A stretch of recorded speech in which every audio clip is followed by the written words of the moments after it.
Welcome back to ClearTask. Today we are looking at a quick and clean way to insert or embed an Excel sheet directly into a Microsoft Word document. First, open your Word document and place your cursor exactly where you want the Excel file to appear. Navigate to the Insert tab on the top ribbon. Look for the text group and click on Object. In the dialog box that opens, select the Create from File tab. Click Browse, locate your Excel workbook and hit Insert. Click OK.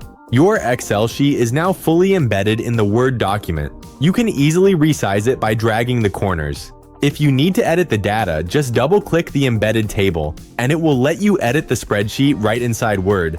If you prefer a cleaner look and just want to add the file as a clickable icon, the process is very similar. Go back to the Insert tab and click Object again. Choose the Create from File tab and browse for your file. Before clicking OK, simply check the box that says Display as Icon. Hit OK, and your Excel file will now appear as a neat icon in your document. Double-clicking this icon will launch the full spreadsheet in a separate window. It is that simple. If this guide helped you, be sure to subscribe for more straightforward technical tutorials.